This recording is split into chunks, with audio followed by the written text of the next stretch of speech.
शुरू कर रहे हैं बच्चों। अब सुनो, बहुत इंटरेस्टिंग क्लास है और सिंपल भी है। पहले हेडिंग डालो सेल। सेल थोड़ा थ्योरी करा दें। लिखो सेल डेवलप्स पोटेंशियल डिफरेंस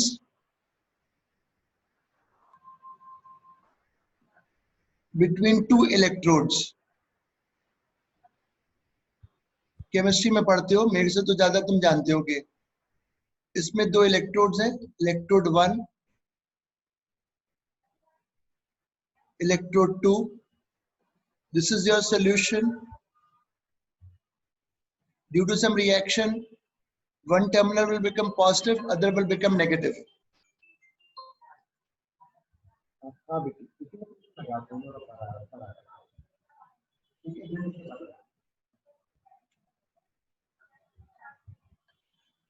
इसमें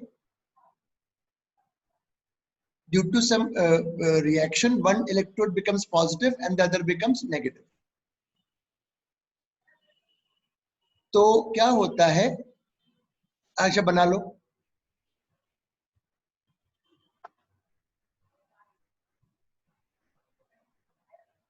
रुको, मैं एक सेकंड जरा पॉज कर रहा हूं। हाँ, तो अब हम यहाँ रुक गए थे कि सॉल्यूशन में रिएक्शन होता है और इलेक्ट्रोड्स के बीच में प्लस और माइनस वोल्टेज डेवलप हो जाता है। लिख लिया था? हाँ सर। अब उसमें लिखो, ये तो से अब एक टर्म होता है that is called EMF. It is called EMF. Bracket में लिखो इलेक्ट्रोमोटिव फोर्स। ब्रैकेट में लिखो electromotive force.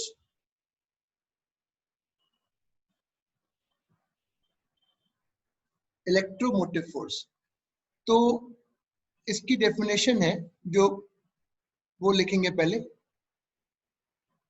The voltage between the two terminals, the voltage between the two terminals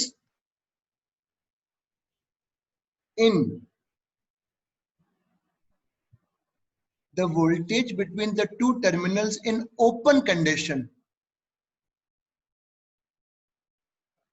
बता रहा हूं मतलब, the voltage between the two terminals in open condition is the EMF of the cell, is the EMF of the cell।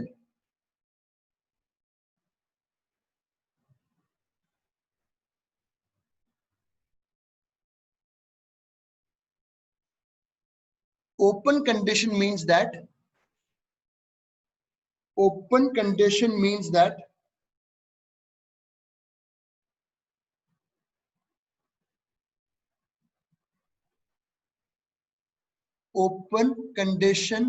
means that there is no flow of current. There is no flow of current because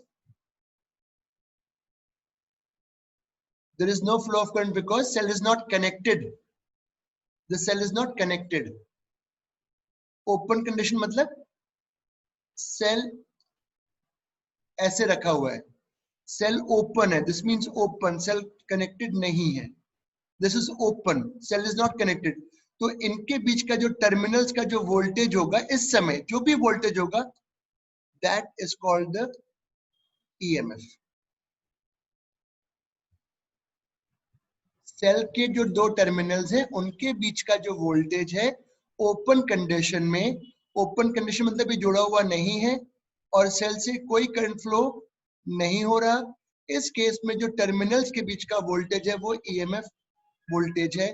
क्योंकि मैं आगे थोड़ी देर के बाद बताऊंगा कि जब cell से करंट फ्लो होता है तब जो टर्मिनल्स के बीच का वोल्टेज है वो ईएमएफ की जगह कुछ वैल्यू और हो जाती है। मतलब जब सेल में करंट फ्लो करेगा, अगर वो कनेक्टेड है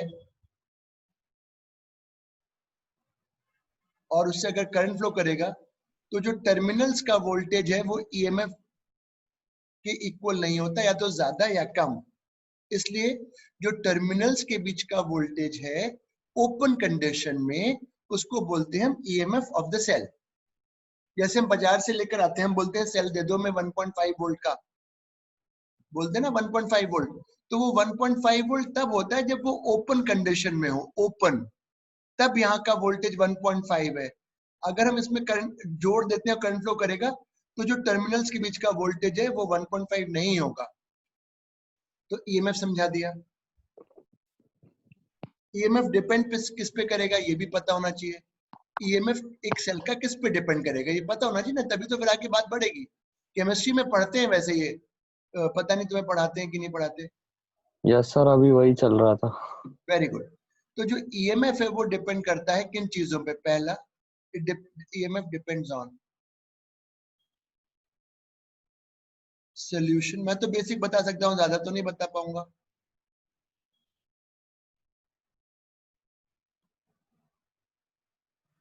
सोल्यूशन एंड कॉन्सेंट्रेशन। दूसरा, इलेक्ट्रोड्स जो जो यूज हो रहे हैं उस पर डिपेंड करेगा।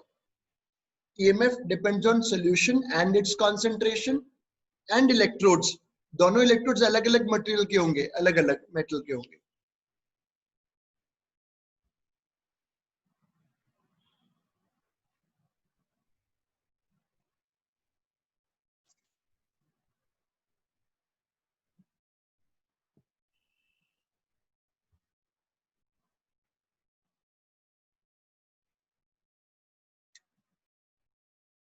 ईएमएफ डिपेंड किस पे नहीं करेगा, किस पे नहीं करेगा वो भी लिखें। EMF does not depend on, पहला, एक ही है वैसे तो, तब भी लिख लेते हैं, दो तीन रीजंस। पहला, किस पे डिपेंड नहीं करता? Distance between electrodes.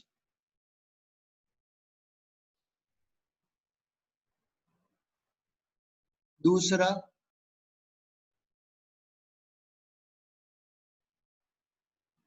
Area of cross section of electrodes.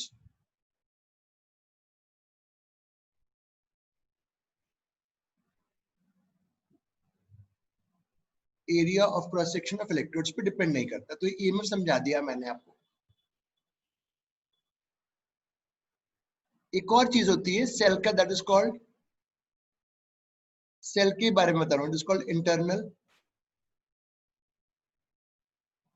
Resistance. Internal resistance of cell,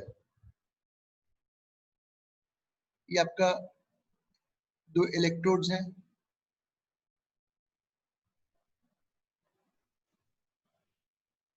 ये सोल्यूशन है अंदर। डायग्राम बनाओ, इंटरनल रेजिस्टेंस ऑफ सेल समझा रहा हूं।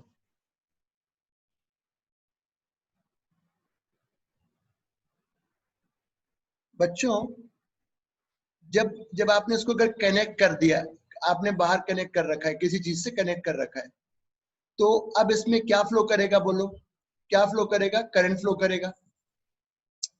तो जो करंट फ्लो करेगा सॉल्यूशन से ऐसे होता हुआ जाएगा, ये इसमें करंट फ्लो कर रहा है, ऐसे करके करंट फ्लो कर रहा है। तो ये जो सॉल्यूशन है, यहाँ पे जो सॉल्यूशन है, ये कुछ रेजिस्टेंस प्रोवाइड डेवलप करेगा। सॉल्यूशन में, सॉल्यूशन कोई ये तो है नहीं कि बिल्कुल कोई रेजिस्टेंस नहीं होगा, उसका कुछ तो रेजिस्टेंस होगा ना। तो जो ये मीडियम है, ये रेजिस्टेंस डेवलप करता है to the flow of current, and that is called the internal resistance of cell. That is called the internal resistance of cell. तो थ्योरी लिखो, the resistance between, the resistance due to, the resistance due to the medium between the two electrodes, the resistance due to the medium between the two electrodes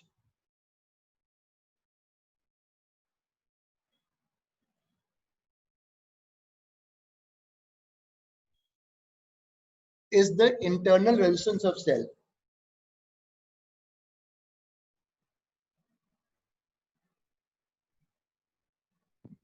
sir इसमें बीच में क्या लगा है sir? मैंने शुरू, हाँ बेटा, क्या बोल रहे हो? सर क्या ये कह रहे हो? प्लस में प्लस इलेक्ट्रोड और माइनस इलेक्ट्रोड के बीच में क्या लगा है? मुझे आवाज तेरी साफ नहीं आ रही बेटा। सर वो पूछ रहा प्लस और माइनस इलेक्ट्रोड के बीच में क्या लगा है। ऊपर, ये हाँ ऊपर बेटा, सर। मैं बताना चाहता पहले था कि जब अगर कोई रेजिस्टेंस जोड़ते हो सेल के साथ, ये जैसे सेल है, अगर आपने बाहर कोई रेजिस्टेंस जोड़ा तो अब सेल से क्या फ्लो करेगा बोलो? सेल से क्या फ्लो करेगा? करंट। तो जब करंट यहां फ्लो करेगा, ये इधर इधर ये रेजिस्टेंस था, जब करंट यहां फ्लो करेगा, सेल उसके लिए क्या डेवलप करेगा? कुछ resistance, and that is called the internal resistance of cell. ये मतलब करंट बताया, जब करंट का फ्लो करेगा, जब सेल में बाहर टर्मिनल्स को जोड़ दें किसी वायर से, रेजिस्टेंस से जोड़ेंगे तभी तो करंट फ्लो करेगा। तब सेल के जो दो इलेक्ट्रोड्स हैं उनके बीच का जो सोल्यूशन है या जो मीडियम है वो कुछ रेजिस्टेंस डेवलप करता है, and that is called the internal resistance of cell. तो सेल को डायग्राम का ऐसे सेल को दिखाया करेंगे हम। ये सेल का ई मतलब ईएमएफ है, और ये आर इसका इंटरनल, या तो ऐसे बना दो या ऐसे बना दो, उससे कोई फर्क नहीं पड़ेगा, ये बना दो।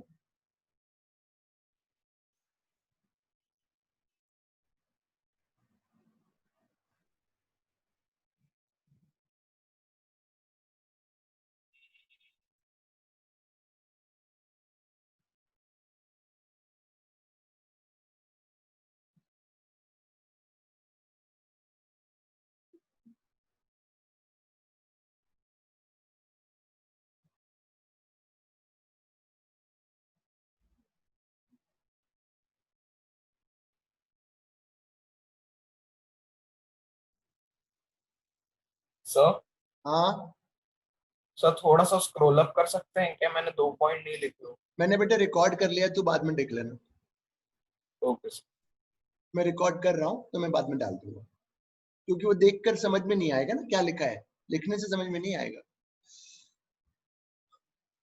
अब इंटरनल रिलेशंस किस पे डिपेंड करेगा ये भी तो पता होना चाहिए ना अपने को।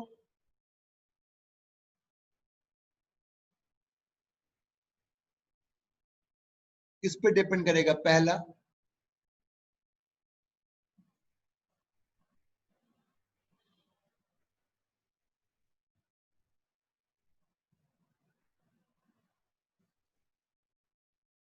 Distance between the electrodes. Obviously जितना डिस्टेंस बढ़ेगा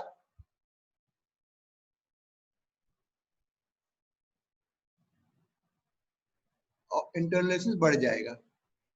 दूसरा,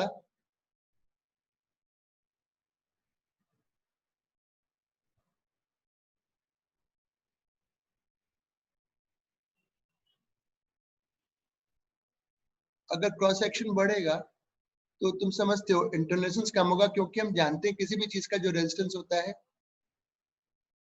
और तीसरा, कंसंट्रेशन पे डिपेंड करेगा।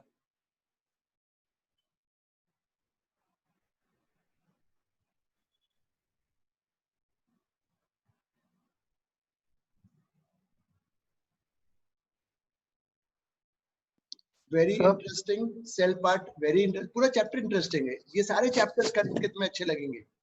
सर हाँ बेटा बोलो। सर ये जो डिस्टेंस है ये मतलब रेजिस्टेंस के डायरेक्टली प्रोपोर्शनल होगा क्या? नहीं नहीं, रेजिस्टेंस डिस्टेंस के डायरेक्टली प्रोपोर्शनल होगा। सर मतलब आपने हाँ, 1 डिग्री से प्रोपोर्शनल होगा सर, मतलब अगर 2 बढ़ गया डिस्टेंस तो रेजिस्टेंस हाँ भी वैसे 2 ही से कुछ बढ़। होना चाहिए, मतलब ऐसे ही होना चाहिए, और क्योंकि रेजिस्टेंस का तो यही फॉर्मूला होता है। ओके सही पूछ रहे हो, सही है। आगे हाँ बढ़े। सर, सॉल्यूशन का क्या? सर सॉल्यूशन का कैसा रहेगा कंसंट्रेशन मतलब? केमिस्ट्री के टीचर से पूछना। जहां तक मुझे लगता है कि अगर कंसंट्रेशन बढ़ाने लग जाते हो तो रेजिस्टेंस बढ़ जाता है। पूछ लेना यार मुझे इसका कंसंट्रेशन का हाँ सर, वो आयन कंसंट्रेशन बढ़ता है तो आयंस के बीच में जब मूवमेंट होता है तो रिपल्शन बढ़ जाता है। हाँ तो ये पूछ लेना रिपल्शन बोल केमिस्ट्री रहा में। हूँ, मतलब नहीं सही बोल वो रहे बढ़ हो। जाता है अब रेजिस्टेंस। आगे बढ़ो, हेडिंग डालो। अब इजी चल रहा है, देखो terminal voltage of cell in open circuit condition. Terminal voltage of cell in open circuit condition.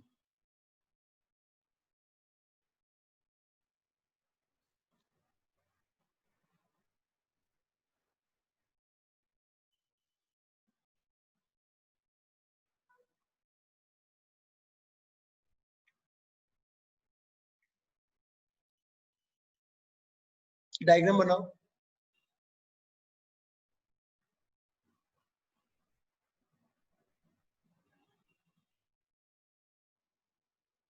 उसमें लिखो open circuit means that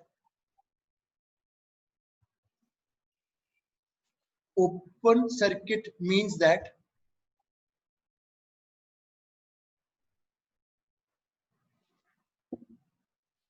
no current will flow from cell.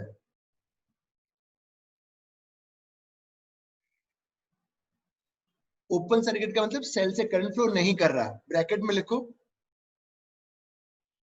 Cell is not connected extra with any resistance. Bracket में लिखो cell is not connected with any resistance.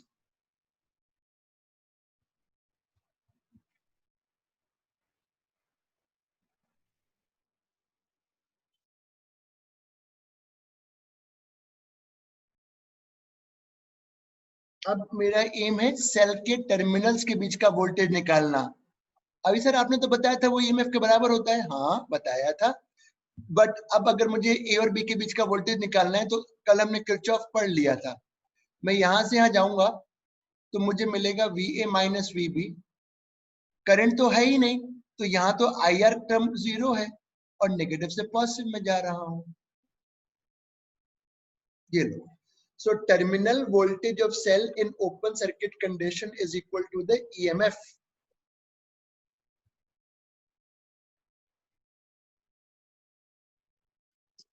Sir हाँ बेटा पूछो। Sir VB minus VA भी E होगा ना? वो minus ई हो जाएगा। अगर हम ए टू बी जाएंगे तो प्लस से माइनस जा रहे हैं, कल पढ़े थे ना बेटा अपन। सर जनरली EMF अपन माइनस प्लस से कहाँ ठीक है, डिनोट अभी करते हैं राइट द होते? मैग्नीट्यूड। टर्मिनल वोल्टेज का मतलब होता है ईएमएफ, मतलब द क्या पूछ रहे हो बेटा? सर जनरली अपन EMF माइनस प्लस के नहीं साथ कहाँ नहीं, डिनोट ईएमएफ करते की वैल्यू तो मैग्नीट्यूड पॉजिटिव ही बताई जाएगी। हैं? ओके आप कभी बोलते हो जाके सेल माइनस 1.5 वोल्ट का दे दो? नहीं सर। जब भी आप बोलोगे cell it is something which develops potential difference, तो पॉजिटिव में ही बोलेंगे। 12 वोल्ट की बैटरी। आगे बढ़ो, लिखो terminal voltage in short circuit condition.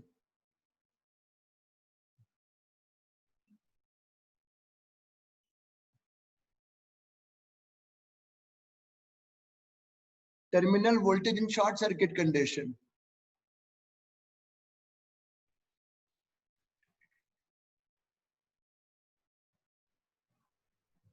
अरे डायग्राम बनाओ पहले। नहीं डायग्राम मत बनाओ, सुन लो पहले।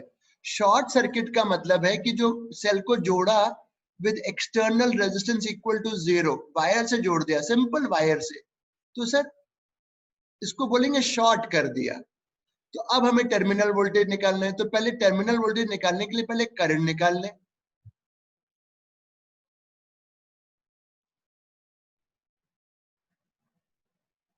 लूप का total resistance small R, current आ गया। अब मुझे टर्मिनल वोल्टेज निकालना है, तो सर निकालो, निकालो ना। चलो मैं करंट के अलोंग चल रहा हूं, यहां से यहां जा रहा हूं।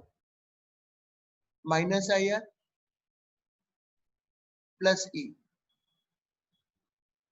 आई की जगह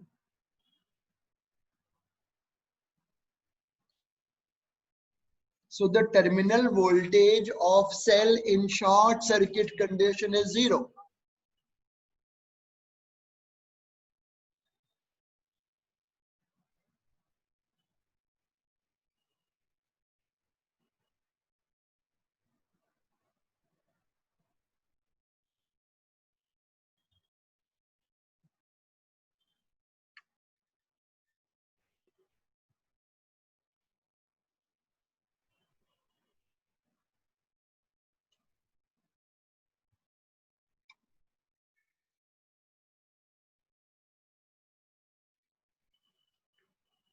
लिख लेने, बता देना बेटा।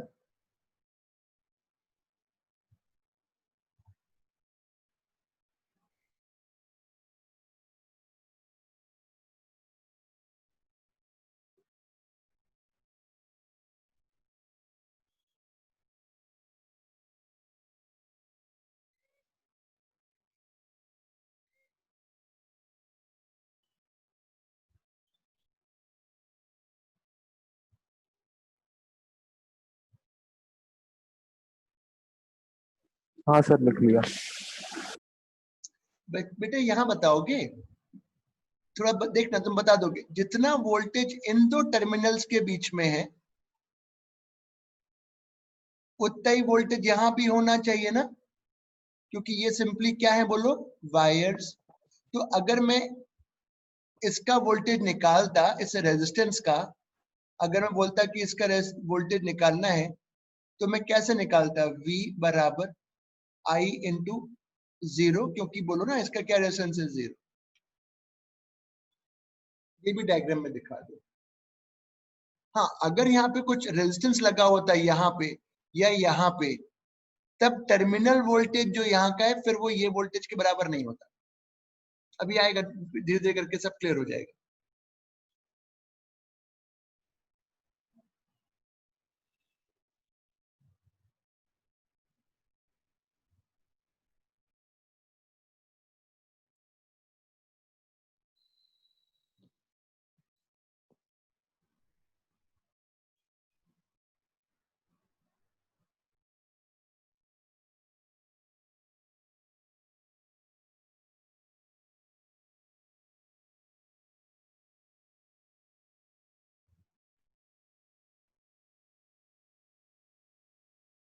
लिख लिया हो तो बता देना। हाँ सर लिख लिया।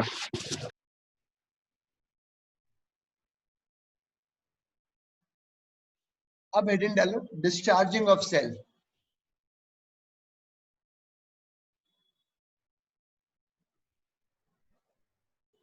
Discharging of cell,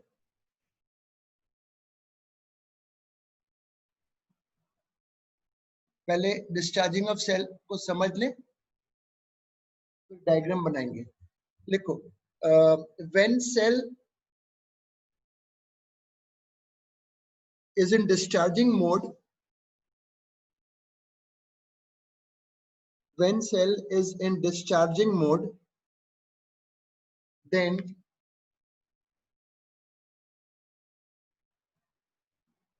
chemical energy of cell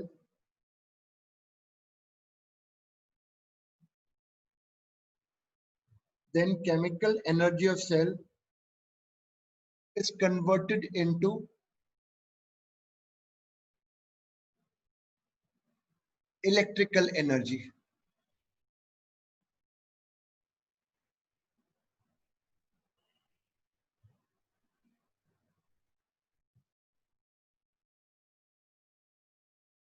Converts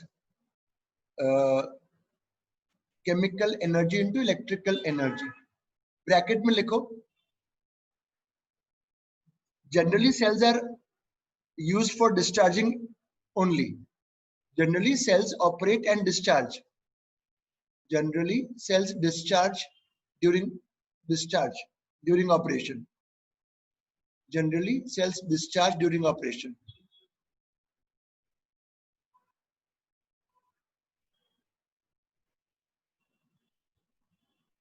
sales discharge करते हैं ड्यूरिंग ऑपरेशन, और ये इसमें करंट ऐसे फ्लो करता है डिस्चार्जिंग के केस में। दिस मतलब सर्किट में करंट ऐसे फ्लो करेगा डिस्चार्जिंग में। डायग्राम दिखा दो।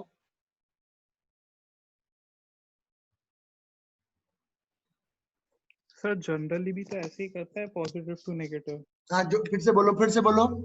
सर जनरली भी तो ऐसे ही करता है, पॉजिटिव टू नेगेटिव। अभी थोड़ी देर में समझ में आएगा मैंने क्यों बोला था।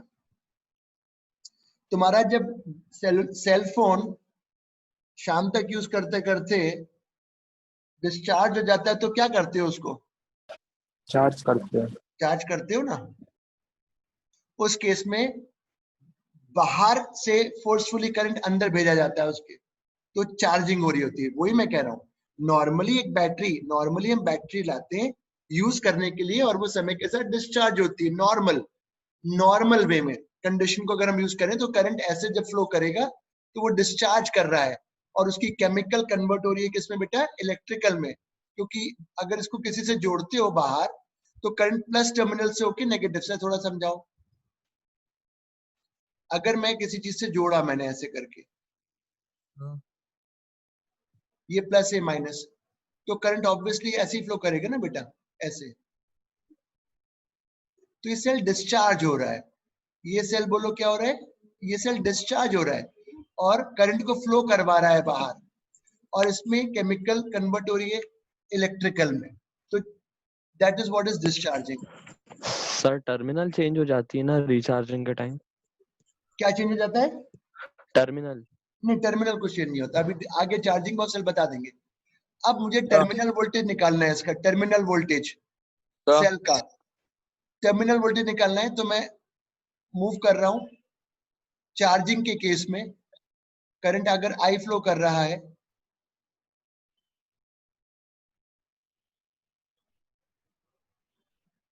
this is the value of terminal voltage in case of discharging.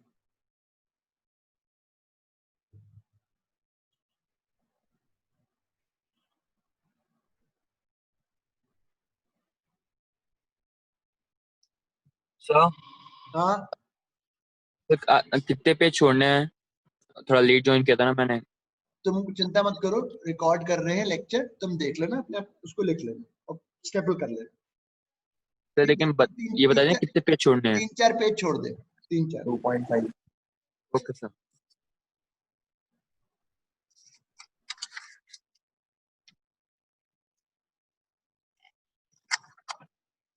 बेटा ये मत बनाओ डॉट्स।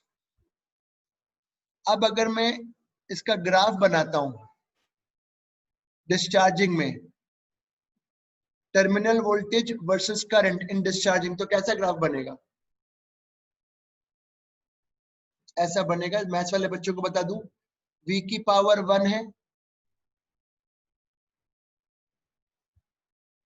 i की पावर 1 है, तो ग्राफ स्ट्रेट लाइन होगा विद नेगेटिव स्लोप,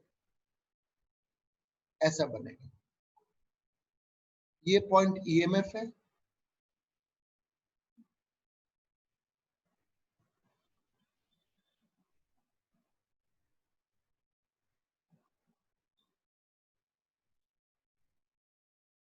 सर हाँ बेटा पूछो। सर इस पे इंटरसेप्ट टी होना चाहिए ना, लेकिन वी है वाई एक्सिस पे तो। E तो दिखाया इंटरसेप्ट वाई एक्सिस पे। अच्छा हाँ सर ठीक है। अब डालो heading, terminal voltage of cell in charging condition.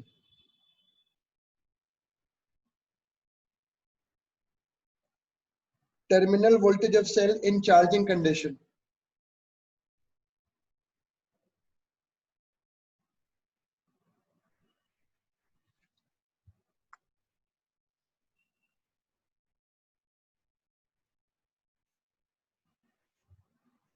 उसमें लिखो in charging condition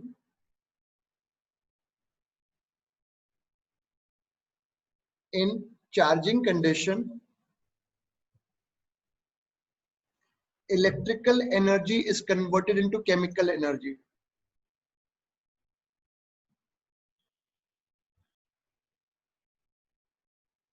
Electrical energy is converted into chemical energy.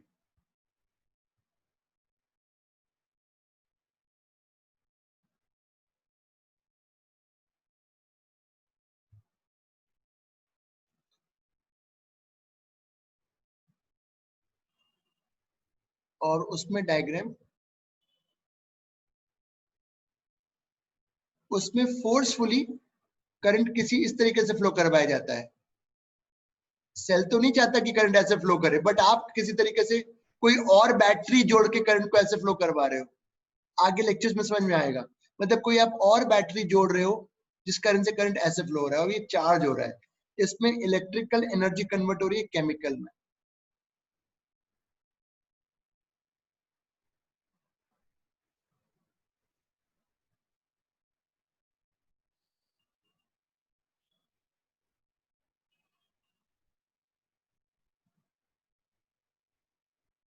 Terminal voltage निकालना है,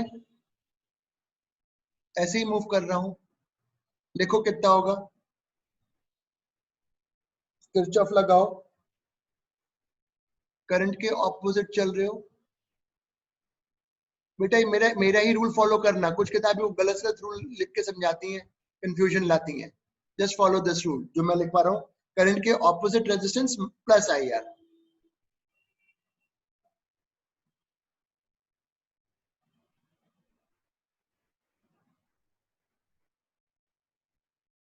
तो सेल सिखा दिया, वापस अब किरचॉफ पे चलते हैं। अभी सेल पे ही कर लेते, चलो एक दो सवाल नीचे बना रखे। क्वेश्चन है, in a cell the terminal voltage is V1 when external resistance is R1.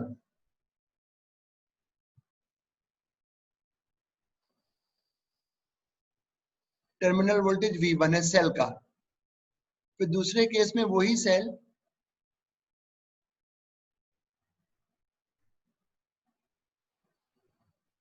Terminal voltage is V2. Find EMF and internal resistance of cell.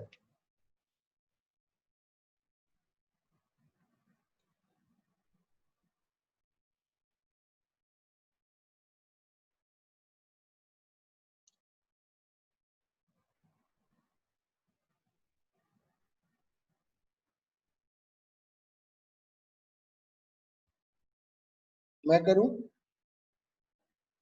मैं ही करता हूं, रुको, तुम तो बाद में कर लेना। मुझे बताओ पहले वाले केस में जो करंट होगा, देखो मैं क्या कर रहा हूं, ये करंट होगा तो यहाँ का वोल्टेज V1 है इसके टर्मिनल्स का, तो V1 को मैं कह सकता हूं it is equal to I1R1।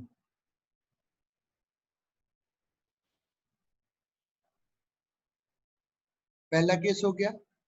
इसी तरीके से V2 बोल सकता हूं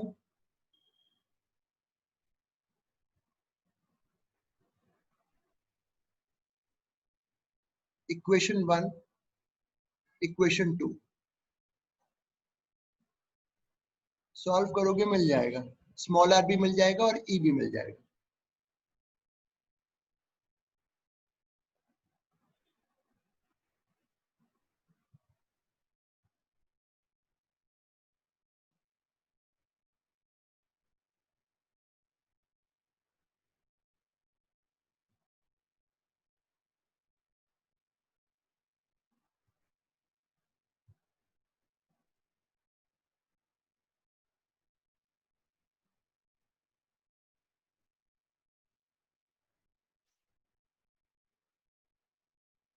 आगे पहले सेल के दो तीन सिंपल सर 1 मिनट, वो वाला नहीं लिखा सर, क्वेश्चन लिखने के बाद लिख लो लिखा था लिख मैंने। लो लिख लो।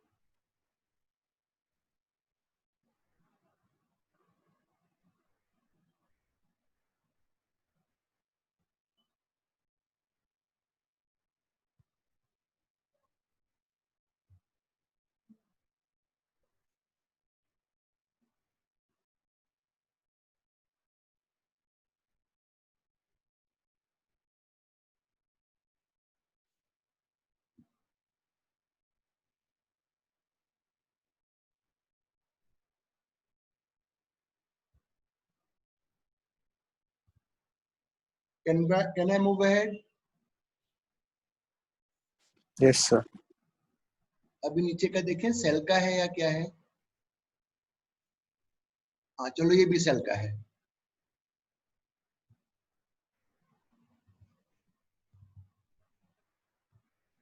इसमें ये तुम समझ गए क्या है?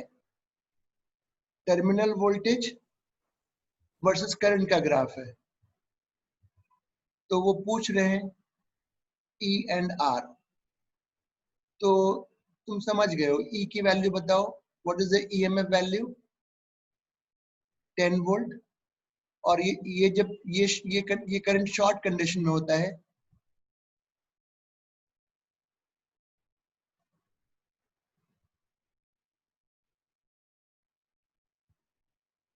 2 ओम।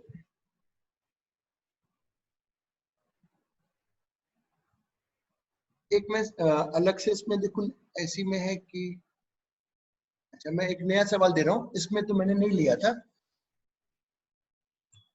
लिख लिया हो तो आगे बढ़ेंगे।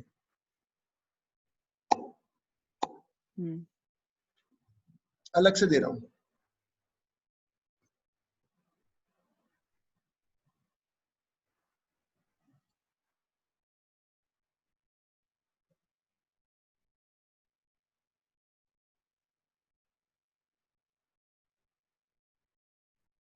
बहुत आसान है बेटा।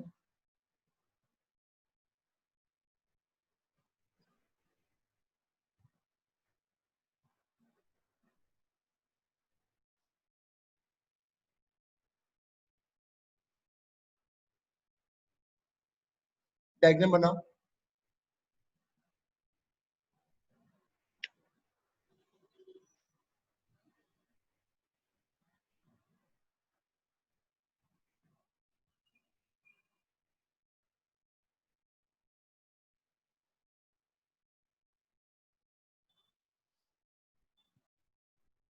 डायग्राम बन गया हो तो मैं इंफॉर्मेशन दूं। Terminal voltage of cell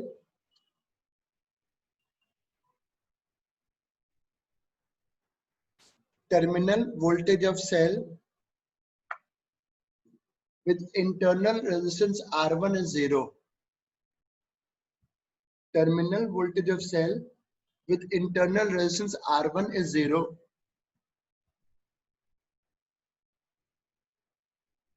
Find a relation between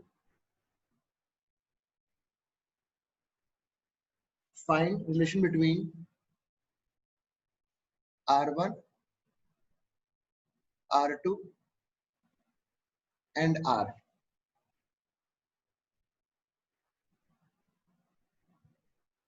तो मैं आपको थोड़ा सा हिंट देता हूँ, फिर तुम लोग सॉल्व करना। ऑब्वियसली करंट ऐसे फ्लो सर एक करेगा। और बार क्वेश्चन रिपीट कर दो। मैंने बोला the terminal voltage of cell with internal resistance R1 is 0.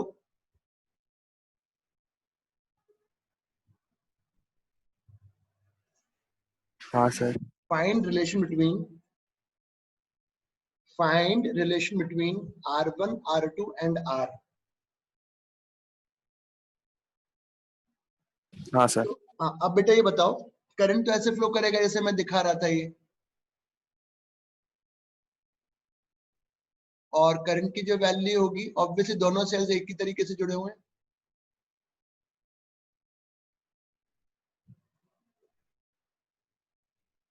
अब आगे आप करो। मैं कह रहा हूं इस सेल का टर्मिनल वोल्टेज 0 है। अब मुझे रिलेशन निकाल के बताओ इनके बीच में क्या है।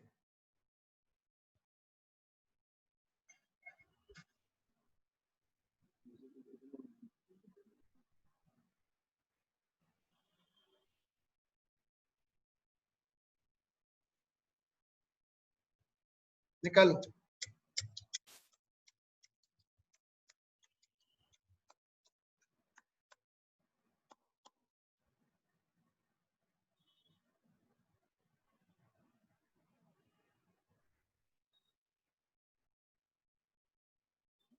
अरे सर कैसे करोगे? तो मैं यहां से यहां जाके टर्मिनल वोल्टेज लिख रहा हूं। करंट ऐसे जा रहा है -IR1 plus E equal to 0। ये कभी किसी एग्जाम में आ चुका है सवाल। सब्स्टिट्यूट करो, सॉल्व करो।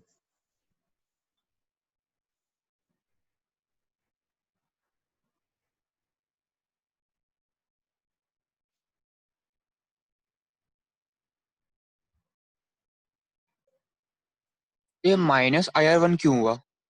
क्योंकि आप करंट के अलोंग मूव कर रहे हो। Okay sir. और सर ये हमेशा प्लस लिखेंगे है ना? क्या ये हमेशा प्लस लिखेंगे। बेटा प्लस क्यों लिखेंगे? नेगेटिव से पॉजिटिव में जा रहे हो तो प्लस ही तो होगा ना। हाँ, हाँ।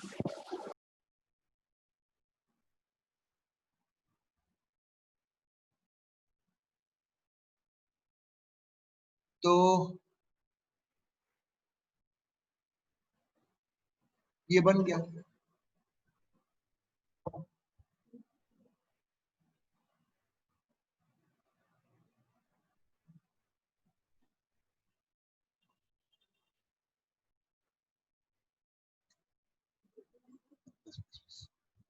आगे चलो। अब नीचे देखें कुछ है या फिर ऊपर चलें? ये बाद में कराऊंगा। किरचॉफ पे कल एक आध सवाल ये कर लेते चलो। अब आपकी किताब आप मुझसे जब बोलेंगे मेरे पास अब किताब अपने को तुम्हें देनी है, तो कहाँ देनी कैसे देनी है जरा प्लान करना पड़ेगा, अभी क्लास के बाद कर लेंगे। क्योंकि किताब सामने रहेगी तो लिखना नहीं पड़ेगा, सीधा मैं समझाता जाऊंगा तुम आसान हो जाएगा। चलो ये डायग्राम मैं बना रहा हूं, तुम भी बनाओ।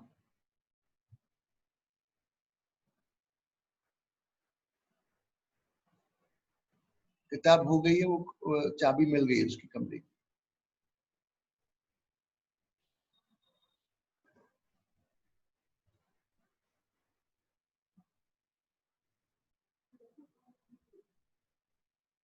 फोर एम्पियर ऐसे जा रहा है।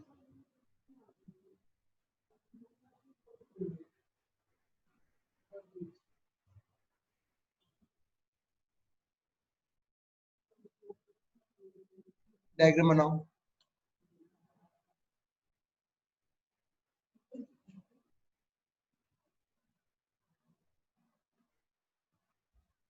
डायग्राम बनाओ।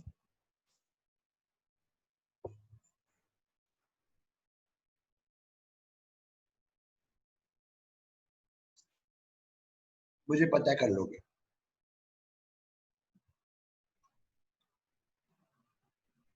निकालो।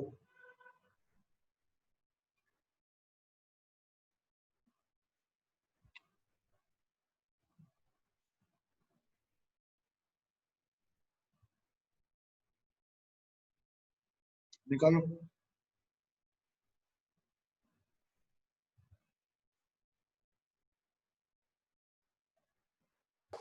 सर आखिरी वाले का कितना है वो?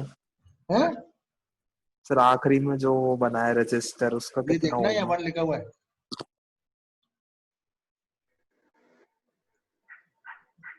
5 वोल्ट, 5 वोल्ट। शुभी कितना है? 6 वोल्ट, हम्म 6 वोल्ट। देखते हैं। करंट के रिवर्स में चल रहे हो। Sir 5 volts. 4 into 1 -6, 2 into 1 नहीं, 2 into 1 नहीं, 2 into 4,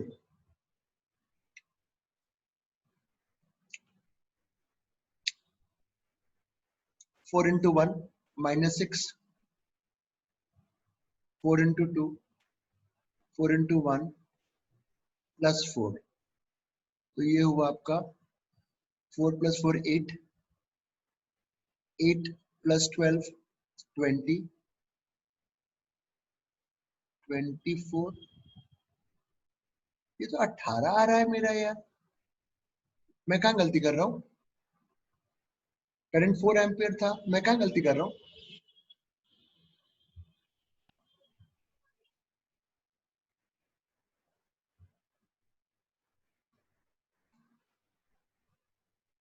क्यों, तुम लोग कहाँ गलती कर रहे थे? सर 14 आ रहा है वो आपकी 14 कैलकुलेशन। आ रहा है सर, वही कितना आ रहा है? 14।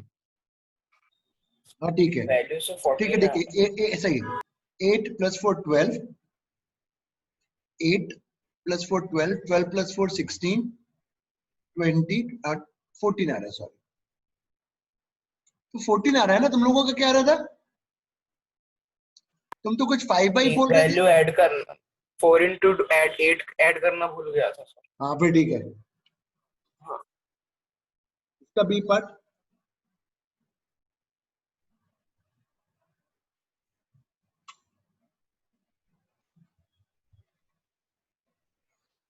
Find potential of point A. 0। Very good, very good. A का पोटेंशियल निकालना है तो यहां से यहां चलते हैं, क्योंकि मुझे यहां का पता है 0 है।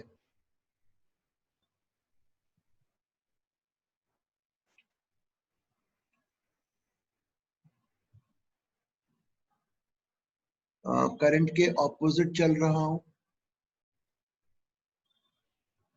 0 नहीं होगा बेटा, 8 होगा। यस सर 8 होगा। हाँ सर।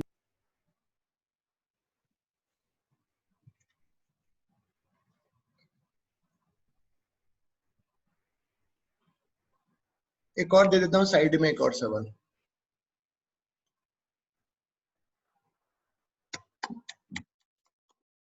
अब बुक सामने आपके घर पे रहेगी ना, तो आप एक्सरसाइज भी कर सकते हो। एक्सरसाइज कर रहे थे क्या? अभी नहीं कर रहे होगे मुझे पता है। बहुत बेटा, एक एक क्वेश्चन मेरा बनाया हुआ है सच, उसमें तुम एक भी क्वेश्चन अगर ढूंढ के ला दो कि सर यही क्वेश्चन ऐसी वैल्यूज के साथ किसी और किताब में है, ढूंढ ही नहीं पाओगे, क्योंकि मैंने कहीं से देखा ही नहीं। खुद खुद तुम उसके जब किताब होगी ना सामने, देखते हैं उसमें लिखा है typed by home, you can't find even one question of that values in other में। ये नहीं कह रहा कुछ मैंने बहुत नया बना दिया, हाँ नया है, कई कॉन्सेप्ट्स बहुत अपने मन से सोचे हैं सवालों पर, बट एक भी क्वेश्चन कहीं से नहीं लिया, खुद लिखा है सारा। 10 साल अगर मैं और आगे जिंदा रहा तो मैं जब किताब देखूंगा तो मैं सोचूंगा अरे यार ये मैं ऐसा भी लिख सकता था, इतना मेरा दिमाग चलता था शायद। अब मुझसे बोलोगे सोचने के लिए, तो अब नहीं सोच पाता ज्यादा। कोशिश करूंगा तो हो जाएगा, बट नहीं कर पाता।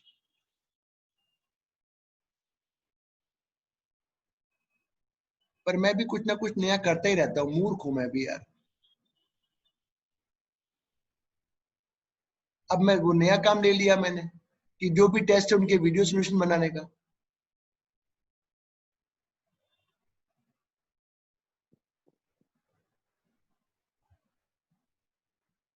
ये लो, मतलब हर क्वेश्चन का वीडियो बना रहा हूँ साहब। ये तो क्या होता है, तुम लोग डाउट पूछते हो और मैं डाउट बताने में पे थोड़ा वो हो जाता हूँ, लेजी। सर निकालना कहाँ से कहाँ है? तुम डायग्राम तो बनाओ पहले। फाइंड द बना करंट, दिया। Find the current in this part of the circuit.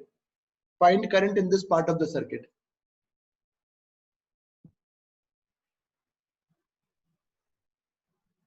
NCERT के भी मेरे पूरे वीडियो सॉल्यूशन मैंने बना दिए हैं, पार्ट 1 पार्ट 2, उसका भी मैं तुम्हें बता दूंगा, लिंक भेज दूंगा। Find the current. तो सर मुझे तो पता नहीं करंट कैसे फ्लो कर रहा है, तुम नहीं पता तुम मान लो ऐसे कर रहा है, चलो 0 - 0 करंट के लॉन्ग।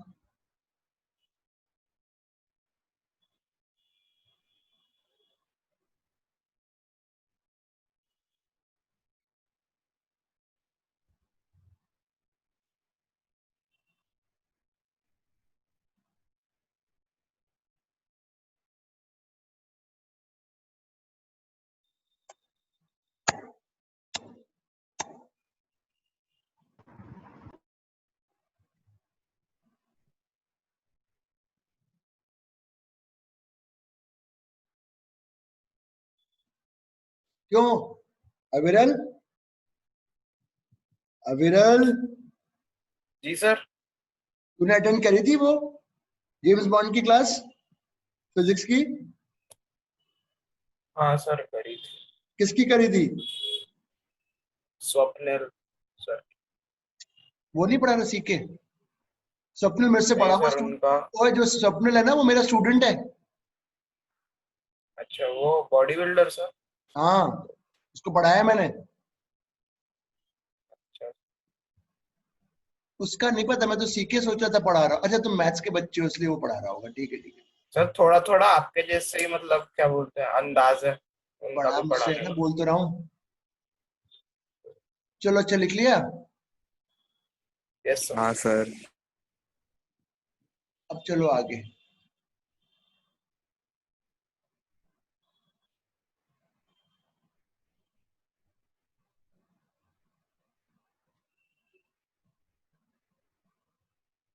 यार ये बहुत अच्छा सवाल है, ये आ भी चुका एक दो बार।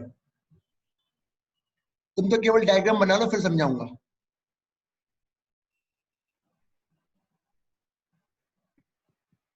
तुम तो केवल डायग्राम बना लो पहले, फिर अपन बात करेंगे एक एक चीज की।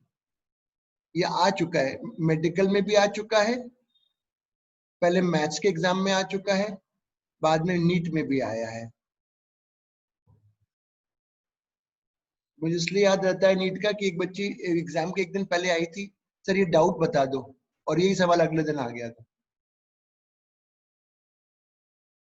हाँ, ये एग्जाम में आ चुका है। पहला पार्ट, पहला पार्ट, ग्राफ बनाओ।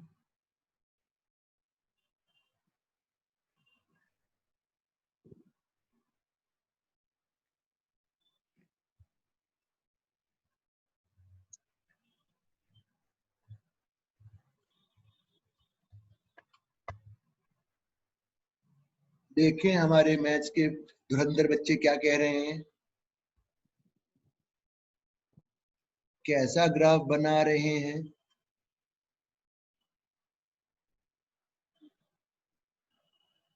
बन गया अर्थ बेटा? कोई मुझे इस पे बना के दिखाएगा मेरी बोर्ड पे? जी सर। अरे वाह, ये शुरू कहां से होगा ये? हटाओ उसको, मिटाओ, पहले हम बताते हैं, फिर हटाओ मिटाओ। ऐसा आएगा बेटा, क्या सर? मैंने नहीं बताया सर, पता नहीं कौन बना रहा था। क्योंकि जब R 0 होगा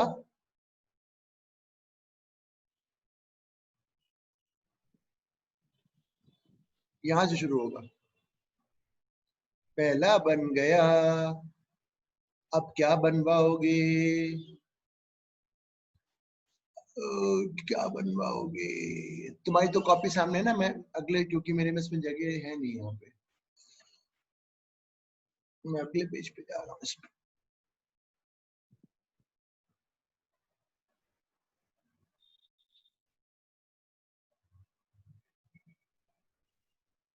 हाँ, इसी का अगला पार्ट, ये भी आसान है। ये क्या करा तुमने? हटाओ उसको, ये हटाओ, किसने बनाई ड्राइंग? अरे हटा दो ना यार।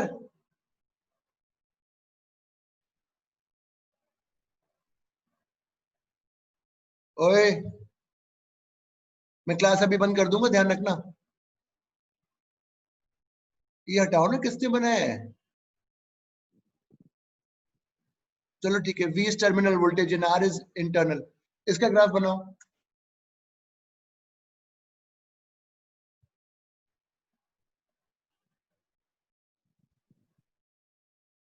इसका ग्राफ एग्जाम में ये ना पहला पार्ट आया था ना दूसरा, तीसरा आया था, बताऊंगा तीसरा पार्ट।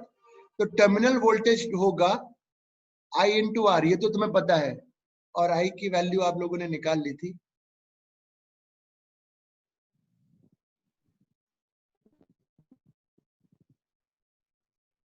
तो बताओ ऐसे ग्राफ बनेगा, ऐसे करके, और ये जो वैल्यू होगी। सर हाँ सर वो मैंने बनाया था, वो ग्राफ आपने बोला था ना ये वाला बनाओ। हाँ ठीक है, अच्छा, गुड गुड, सही बनाया बेटा, सही बनाया, वेरी गुड।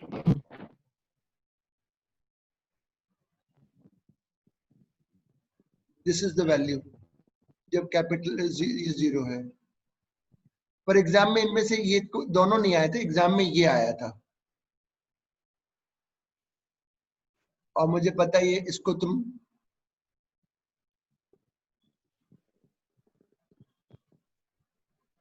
ये आया था, ये थोड़ा टिपिकल है, लॉजिकल, थोड़ा यूज करो लॉजिक।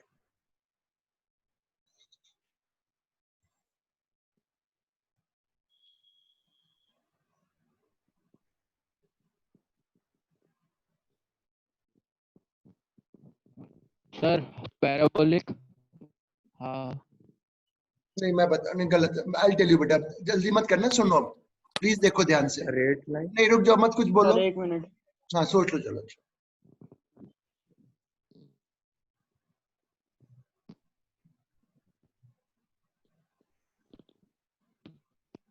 सर जैसा प्रोजेक्टाइल में था वैसे ही। हाँ, अब यहाँ देखो, मैं बताता हूँ कैसे करते हैं। अब हमें तो, सर स्ट्रेट लाइन क्योंकि होगा। अब चुप रहो, मुझे बोलने दो। कैपिटल आर ऊपर भी है नीचे भी, तो तकलीफ हो रही है। अब शुरू करते हैं। इफ आर की शुरुआत 0 से, तो देखें अगर आर 0 है तो ई वी कितना है।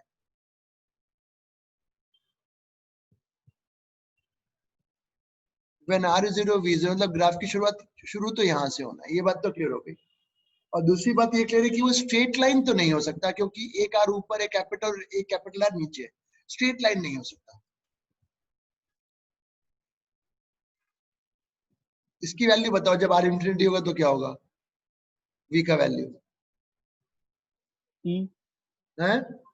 E very good. जब आर इंफिनिटी होगा मतलब ओपन है, ओपन है, ईएमएफ के बराबर, इसका ग्राफ ये शेप लेगा।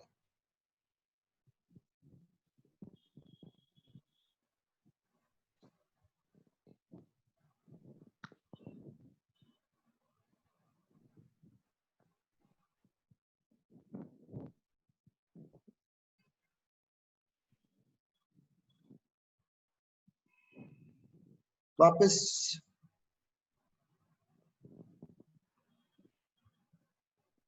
अब इजी डिस्कशन, हेडिंग डालो, सेल्स इन सीरीज।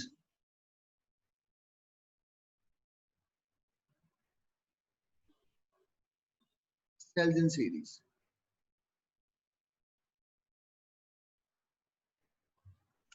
ऐसे सेल्स लगेंगे तो सीरीज में कहलाएंगे। अभी सबका डायग्राम बना लो।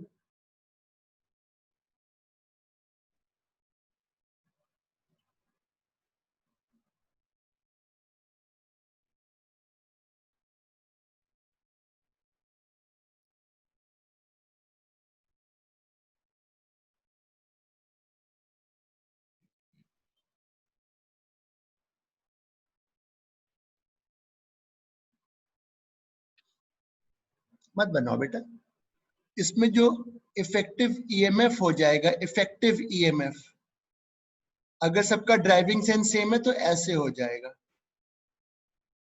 और सबका रेजिस्टेंस मिलाऊंगा, बैटरी, जो बैटरी बनेगी, सेल्स का कॉम्बिनेशन बैटरी।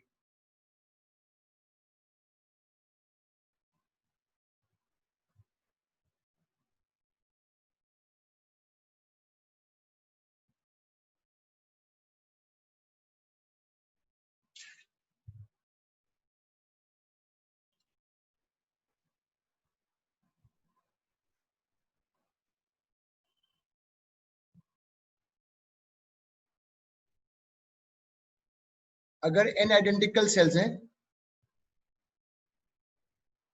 एनी nr,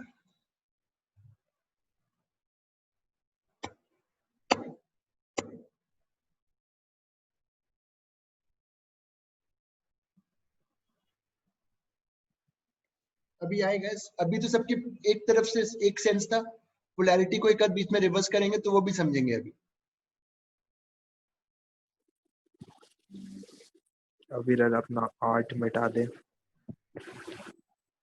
मिट नहीं रहा है यार वो। अब ये डायग्राम बनाओ।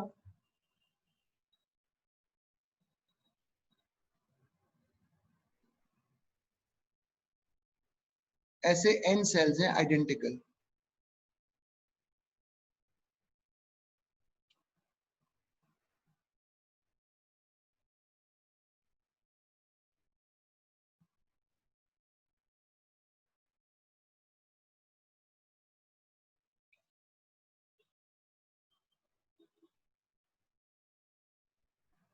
पहला part.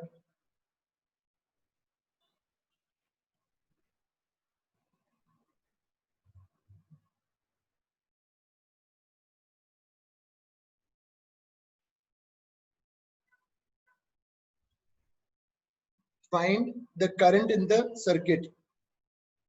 Find the current in the circuit.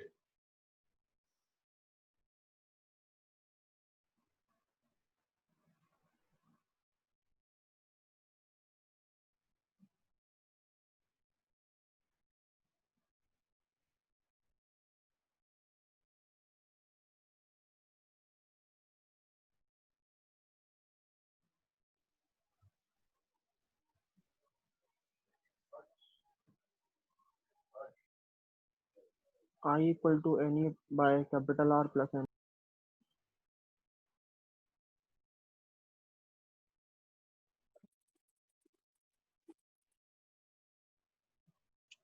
तो जो करंट होगा उसमें सारे जो ईएमएफ बनेगा वो एनई हो जाएगा, एनआर हो जाएगा। तो जो सर्किट में करंट फ्लो करेगा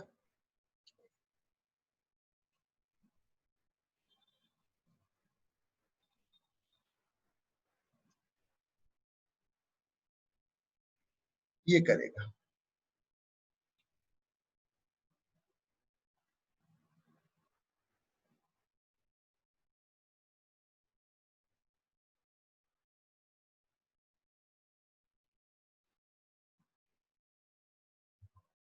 इसका B part,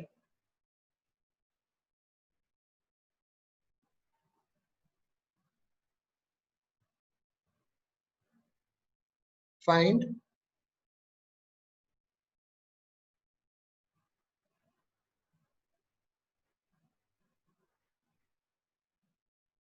the terminal voltage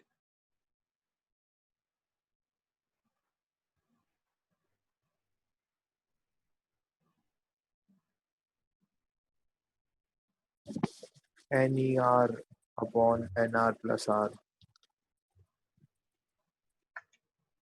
हाँ बोलो। Terminal voltage of the NER battery, सुनो सुनो upon सुनो R plus R. बेटा, टर्मिनल वोल्टेज निकालना है मुझे बैटरी का, इसका। तो जितना ये वोल्टेज यहाँ का है उतना ही वोल्टेज इसका भी होना चाहिए, क्योंकि बीच में ये वायर्स ही हैं। तो the terminal voltage will be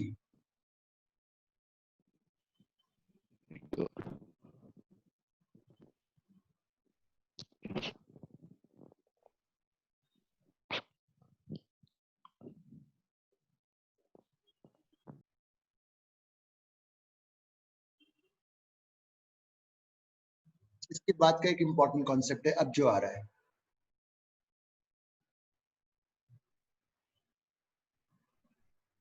this is important.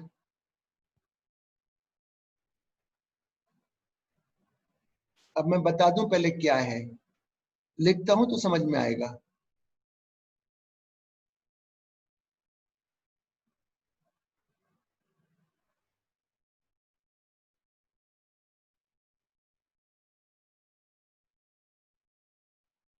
N identical EMF E R. अब इसमें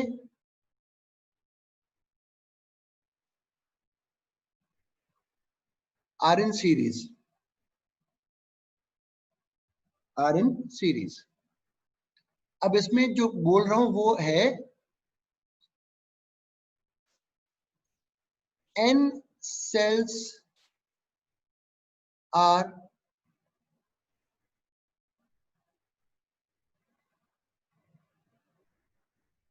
wrongly connected. n cells are wrongly connected। इतना लिखो पहले, अभी इतना ही लिख लो। n cells are wrongly connected।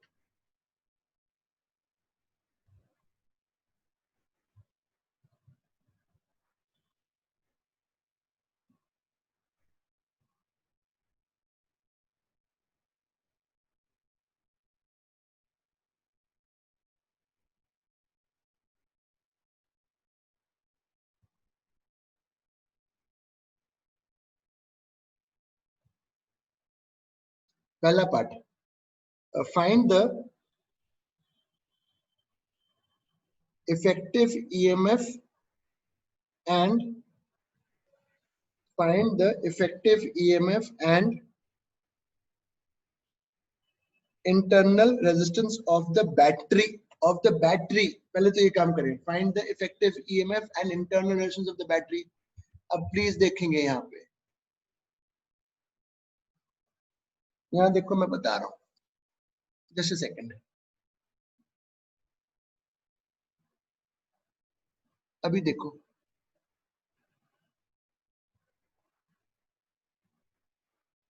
बिल्कुल आसान लगेगा, तुम बोलोगे अच्छा ये था तो इजी था।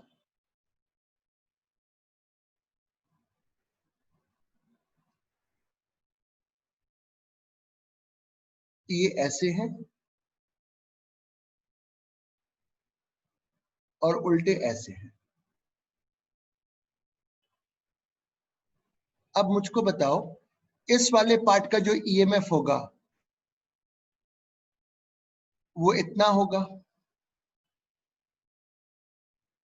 और इस वाले पार्ट का जो ईएमएफ होगा वो इतना होगा। बिल्कुल सही सर। और जो रेजिस्टेंस होगा वो तो सबका जोड़कर एनआर होगा, इसमें तो कोई ज्यादा चेंज नहीं होने वाला। अब प्लीज बेटा बोर्ड पे देखो, फॉर्मूले से याद करा दूंगा, तुम चिंता मत करना। ये वाला पार्ट इसके रिवर्स में है, ये वाला पार्ट इसके रिवर्स में है, तो नेट हो जाएगा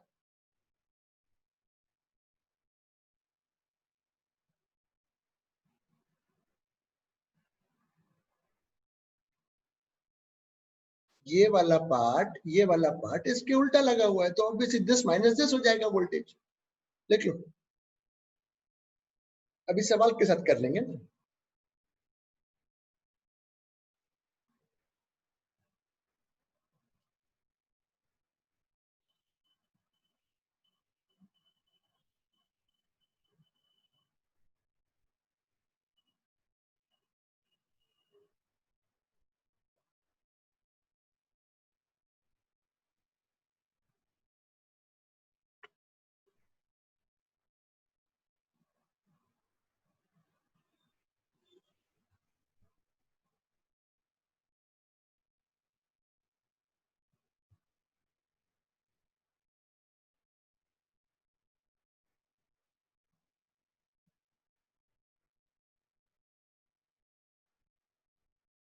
मैं एक सवाल दे रहा हूं,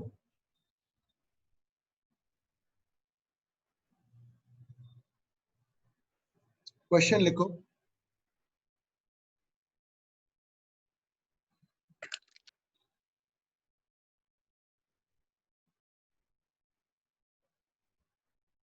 बस ये लास्ट सवाल।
लिख लिया?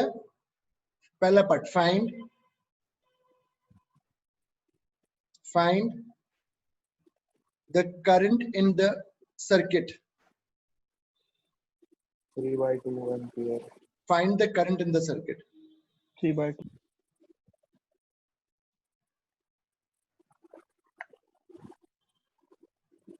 तो पहले जो बैटरी का, ये सवाल इंपॉर्टेंट है, प्लीज पूरा समझ के जाना। कितने उल्टे इसमें कुछ, अच्छा मैं कुछ भूल गया क्या बताना? रॉन्गली ग्राउंडेड के बारे में तो बात ही नहीं करी यार। और तो कुछ लिखा ही नहीं, गलती हो गई। मैं इसमें और अगला पार्ट में कर दो इसको रहने हाँ दो। यहाँ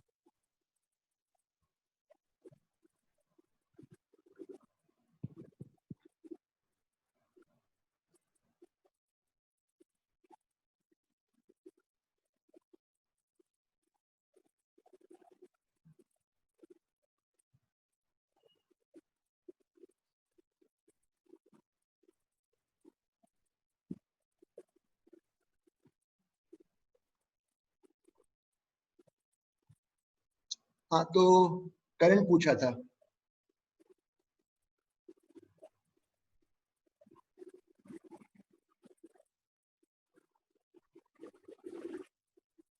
नाइन वोल्ट हो गया ना?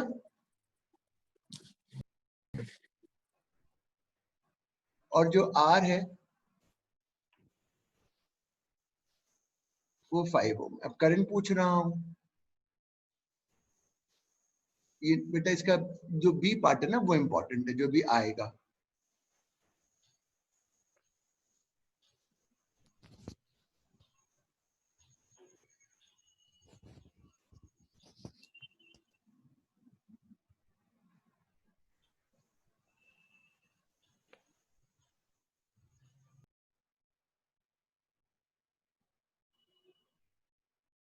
इसका बी पार्ट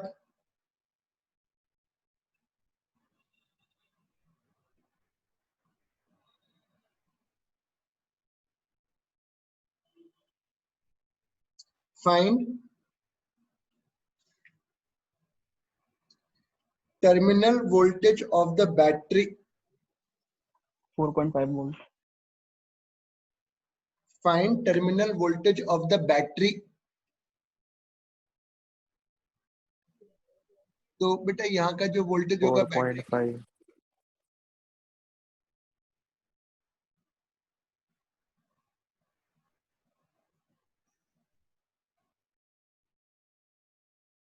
अब C and D they are the most important part, they are the most important.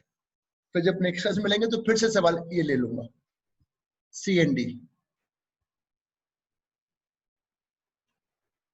Find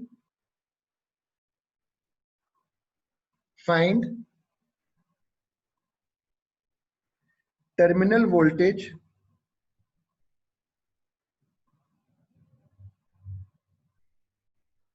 of any one wrongly connected cell. Find terminal voltage of any one wrongly connected cell. अब ये बेटा थोड़ा सा please मैं समझाऊंगा, और D part भी लिख लो, सी और डी में जगह दे दो थोड़ी सी, 4-5 लाइन छोड़ देना सी और डी में, डी पार्ट लिखो। Find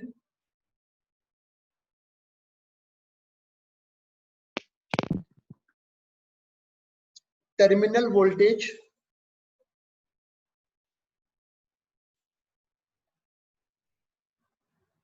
find terminal voltage of any one rightly connected cell.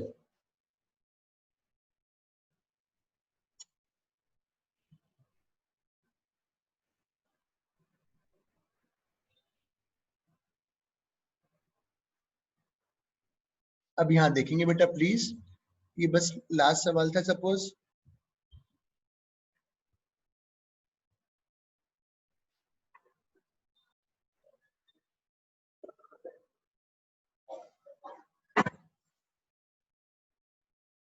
ये राइटली कनेक्टेड सेल्स हैं, ये वाले जो कितने, और ये उल्टे जुड़े हुए हैं जो, इसमें लिख देता हूं तो एक बार थ्योरी रहेगा तो याद रहेगा हमेशा। ये रॉन्गली वाले हैं,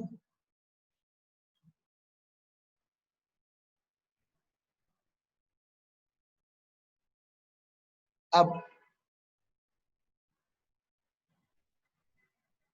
तुमसे ही पूछूंगा, सोचना तुमको है, ये ज्यादा वाले हैं तो करंट ऐसे फ्लो होगा, जो ज्यादा है वो डिसाइड करेंगे ना करंट की डायरेक्शन, तो ये ज्यादा है, इतने जो है ये ज्यादा थे, और ये रिवर्स में जुड़े हुए हैं। तो मैं ये बोलना चाहता हूं रॉन्गली वाला जो है, इस केस में रॉन्गली वाला चार्ज हो रहा है, रॉन्गली वाला चार्ज हो रहा है, करंट ऐसे जा रहा है, तो उसका जो टर्मिनल वोल्टेज होगा वो E प्लस आई आर होगा। E था एक सेल का 1.5, और जो राइट सेल है ऑब्वियसली वो डिस्चार्ज हो रहा है,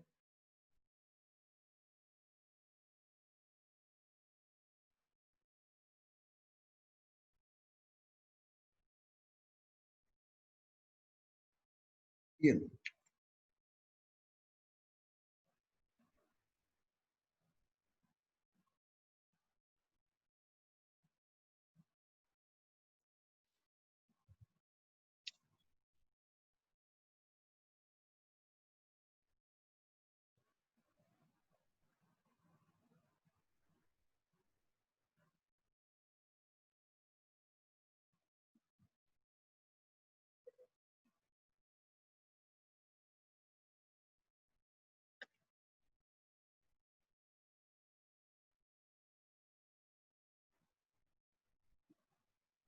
लिख लिया हो तो बताना, फिर हम जब अगली क्लास संडे को मिलेंगे, Sunday will also will have a class in the evening. Sunday को कोई टाइम का दिक्कत तो नहीं, शाम को 5:30 से पढ़ाता हूँ, तो जो केमिस्ट्री पढ़ रहे हैं मैडम के यहाँ, शोभित सर अभी वैसे हमने मतलब संडे का टाइम नहीं बताया क्लास का, लेकिन हो वैसे सकता है होती है 5:30। हर संडे को क्लास होती है क्या उनके? हाँ होती है। तो मतलब शाम को लेती है, सुबह लेती है, कब लेती हैं? लेती तो सर मतलब 2 से 5, 5:30 के बीच में ही होती है। अच्छा, अगर संडे को हम फर्स्ट हाफ में रख लें तो ठीक नहीं रहेगा क्या? 11 से 12:30 का टाइम रख लेते हैं। सर तब शिवाली मैम रख रही है ओरल्स। देखो नहीं सर, संडे को शाम को ही रखिए। ठीक है, शाम को रखेंगे, जब देख लेंगे टाइम जैसा भी होगा। तो ये तो मेरी क्लास इसकी हो गई, ये लेक्चर रिकॉर्ड हो गया। सेकेंडली, अब हमें किताब के बारे में बात करनी थी।